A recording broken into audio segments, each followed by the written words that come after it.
नमस्कार दोस्तों, मेरा नाम संतोष। आप देख रहे हैं क्राइम का सच। आज मैं फिर हाजिर हूँ क्राइम की एक सच्ची घटना लेकर। दोस्तों, आज की जो घटना है वो राजस्थान राज्य का एक जिला है उदयपुर। उस जिला के अंतर्गत एक इलाका आता है डेलीकेट। वहाँ पे एक हनुमान मंदिर है और उसी दिन शिवरात्रि का पर्व भी था। मैं बात कर रहा हूँ 29 जनवरी 2019 की। एक पुजारी हनुमान मंदिर से जैसे बाहर निकलता है वैसे उसके आंखों के सामने एक औरत आकर खड़ी हो जाती है, जिसका उम्र लगभग 25 साल था और उसके साथ 2 बच्चे भी थे। पुजारी जैसे देखता है उस औरत की तरफ, औरत बिलक बिलक कर रोने लगती है। फिर पुजारी पूछता है उस औरत से, क्यों रो रही हो, क्या परेशानी, क्या दिक्कत है तुमको? तो औरत बताती है कि मैं अपने पति से झगड़ा कर घर से बाहर निकल गई हूँ और हम लोगों को 2 दिन हो गया, मैं और मेरे बच्चे कुछ खाए नहीं हैं। आपके पास कुछ हो तो दे दीजिए, हम लोग खा लें। पुजारी यह बात सुन करके मंदिर के अंदर जाता है और उस मंदिर से फल और लड्डू, कुछ मिठाइयाँ ले आकर देता है। तो सबसे पहले महिला और जो उसके लड़के हैं खाते हैं। खाने के बाद पानी पीते हैं। फिर पुजारी कहता है, ऐसा है कि तुम लोग हमारे साथ चलो। हम जिस मकान में रहते हैं वो यहाँ से करीब 10-12 किलोमीटर की दूर पे है। शाम हो गया है, तुम लोग कहाँ रहोगे? तो महिला पुजारी की बात सुन करके अपने बच्चों को लेकर के पुजारी के साथ चली जाती है। और जिस मकान में पुजारी रहता था उस मकान उसका निजी नहीं था, वह मकान भाड़े पे लिया था। दोस्तों, रात होती है, फिर सुबह होता है। सुबह में भोजन करते हैं महिला और महिला के बच्चे, और फिर वह महिला अपने बच्चों के साथ अपने घर चली जाती है, अपने पति के साथ रहने लगती है। लेकिन उस महिला का जब भी मन करता था पूजा करने के लिए तो वह उस मंदिर पर अक्सर आया करती थी जहां पुजारी पूजा पाठ करता था। दोस्तों, धीरे धीरे आने जाने से पुजारी और उस महिला में नज़दीकियाँ काफ़ी बढ़ गई। धीरे धीरे नज़दीकियाँ इतना हद तक बढ़ गया कि दोनों में बोल दीजिए तो प्यार हो गया। उधर महिला अपने पति से उसका पटता नहीं था, बार बार झगड़ा होता था। तो दोनों निर्णय ले लिए तलाक लेने के लिए, उसके पति और जो पत्नी। इधर पत्नी जो पुजारी से जिसके साथ अफेयर था, यह भी दोनों निर्णय ले लिए कि हम दोनों एक साथ रहेंगे। तो दोस्तों, ये दोनों आपस में बात किए। फिर उसके बाद जो औरत है वो अपने पति से तलाक ले ली। तलाक लेने के अंतर्गत कोर्ट का फैसला आया और उसमें जिक्र किया गया पति कि 2 बच्चे जो हैं वह मेरे साथ रहेंगे। तो कोर्ट ने इस फैसले को मान लिया। तो कोर्ट का फैसला आ गया कि जो हस्बैंड है उसके साथ दोनों बच्चे रहेंगे और पत्नी जो है कि आप कहीं भी जा सकती हो। यह फैसला आने के बाद दोस्तों, पत्नी क्या की, पुजारी के साथ शादी कर ली और दोनों लिव इन रिलेशन में रहने लगे। शादी बोले तो उस मंदिर पे ही कर ली चोरी से, और दोनों लिव इन रिलेशन में रहने लगे। दोनों की ज़िंदगी बहुत अच्छे से बीत रहा था। पता ही नहीं लग रहा था उस औरत को कि उसके साथ कुछ हुआ है। उसको थोड़ा भी अपने बच्चों का ख्याल नहीं आता था। ऐसे बीतता गया और बात आई रात 11 मई 2020 की बात है। पुजारी उस महिला में झगड़ा हो जाता है। दोस्तों, पुजारी का नाम होता है राहुल राज चतुर्वेदी और महिला का नाम होता है भानु प्रिया। दोनों में बीच झगड़ा हुआ है 11 मई 2020 को। और झगड़ा होने के बाद जो औरत है वह पुजारी को एक थप्पड़ मार देती है।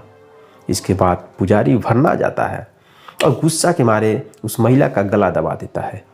गला दबाकर उसकी हत्या कर देता है। रात का समय था, करीब 11-12 बज रहा था। औरत मर जाती है। पुजारी अब क्या करे? पुजारी सोच नहीं पाता है, अब मैं क्या करूं? उस समय दोस्तों लॉकडाउन का टाइम भी था, बाहर निकलना भी मुश्किल था। इसलिए पुजारी 11 बजे रात से सुबह तक जितना हो सके उतना अपना तरकीब सोचा उस महिला की लाश को ठिकाने लगाने के लिए। सुबह होते होते उसका दिमाग काम नहीं किया। फिर दोस्तों क्या किया, वह उस लाश को उसके मकान में एक ड्रम था, उस ड्रम में रख दिया और उसके बाद वह बाहर से दुकान से धीरे धीरे सीमेंट लाता था। उस सीमेंट को उस ड्रम में धीरे धीरे डालता था, और ताकि जो सीमेंट है वो जम जाए, पत्थर हो जाए, और लाश जो है बदबू न मारे, जिससे किसी को पता न चले। वह सीमेंट लाकर उसमें भर दिया, और दोस्तों भरने के बाद वह अपने डेली की तरह मंदिर पे जाता था और पूजा पाठ करके फिर वापस आ जाता था। दोस्तों वह लाश उस ड्रम में 2 साल तक रही। दोस्तों वह लाश उस ड्रम में पुजारी के मकान में 2 साल तक रही। बात तब फंसी, एक समय आया जनवरी 2022। घटना हुआ दोस्तों 11 मई 2020 को, और जब तारीख आ गई जनवरी 2022 को, उसके मकान से बदबू धीरे धीरे आने लगे। तब मकान का जो मालिक है उसको लगा कि रूम से कुछ बदबू आ रहा है। पुजारी अक्सर कभी रूम पे आता था, कभी उस मंदिर में ही सो जाता था। जब पुजारी अपने मकान यानी कि कमरे में आया, तो मकान का जो मालिक है उनका नाम है सत्यनारायण। सत्यनारायण ने कहा कि पुजारी जी, आपके कमरे से बहुत बदबू आ रही है और आप अक्सर आते नहीं हैं, इसलिए मैं कह नहीं पाता था, थोड़ा चेक करिए। उसके बाद पुजारी अंदर गया, चेक किया, और वह घबरा गया। उसके बाद दोस्तों वह पुजारी पूरी बात अपने मकान मालिक से बताया, किस तरीके से उस औरत से प्यार हुआ और किस तरीके से वह उस औरत को मौत के घाट उतार दिया। पूरी कहानी बताया। फिर मकान मालिक कहा, ठीक है, कोई घबराने की बात नहीं है, हम दोनों मिल करके इस लाश को ठिकाने लगाते हैं। दोस्तों मकान मालिक और पुजारी दोनों मिल करके उस ड्राम को बाहर निकाल के उसको जलाते हैं और टुकड़ा करते हैं। जो सीमेंट जम गया था धीरे धीरे टुकड़ा करते हैं, उसको जलाते हैं, जला देते हैं। जलाने के बाद दोस्तों सब कुछ साफ हो जाता है।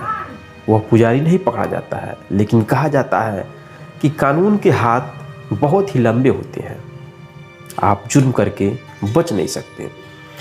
दोस्तों पुजारी एक यूनिवर्सिटी गेट के सामने खड़ा था एक दिन, और उसके पास एक कट्टा था, बंदूक। एक अनजान आदमी पुलिस के पास फ़ोन करता है और बोलता है, एक पुजारी है जो यूनिवर्सिटी गेट के पास खड़ा है, उसके पास एक कट्टा है, आप जाके चेक कर सकते हैं। पुलिस को विश्वास नहीं था, लेकिन पुलिस पहुंची यूनिवर्सिटी के गेट पे और देखिए एक पुजारी खड़ा है। उसको लोग चेक किए तो सच में एक कट्टा मिला। पुजारी को पकड़ के लोग थाने ले गए। वहाँ पे उससे पूछें कि कट्टा तुम्हारे पास कहाँ से आया। पुजारी बोलता है, एक अनजान आदमी ने मुझे मंदिर पे दे दिया था और मैं तभी से संभाल के रखा था और कभी कभार अपने साथ लेकर चलता था, इससे किसी को मैं आज तक नुकसान नहीं पहुँचाया। दोस्तों इतना बात होती है, तभी कुछ समय के बाद फिर उस अनजान व्यक्ति का फ़ोन आता है पुलिस के पास, और वह व्यक्ति कहता है, आप पुजारी से पूछिए कि उसकी जो गर्लफ्रेंड थी जिससे वह शादी किया था मंदिर में, वह अब इस समय कहाँ है। दोस्तों जैसे पुलिस पूछती है वैसे पुजारी ऊपर नीचे दाएं बाएं देखने लगता है और वह घबरा जाता है। फिर क्या हुआ दोस्तों, वह पुजारी सारा सच्चाई बोलने लगता है और सारा कहानी बताने लगता है। दोस्तों पुलिस उस पुजारी को बंद कर देती है, और बंद करने के बाद उसके साथ कौन कौन लोग थे उन सब की छानबीन किया जा रहा है। तो यह रही दोस्तों सच्ची घटना। दोस्तों इस घटना से समाज पे बहुत बुरा असर पड़ेगा, और मैं यह कहानी सुनाता हूँ इसलिए ताकि आप जागरूक और सतर्क रहें। ऐसा नहीं है कि जो पूजा पाठ कर रहा है, जो लोगों को ज्ञान की बातें बता रहा है, ज्ञान की बातें सिखा रहा है, वह क्राइम नहीं कर सकता है। क्राइम किसी के माथे पे नहीं लिखा है, क्राइम कोई भी व्यक्ति कर सकता है। इसलिए आप जहाँ भी रहें जागरूक रहें, सतर्क रहें। अगर आपको यह कहानी अच्छी लगी तो वीडियो को लाइक करें, कमेंट करें। जय हिंद, जय भारत।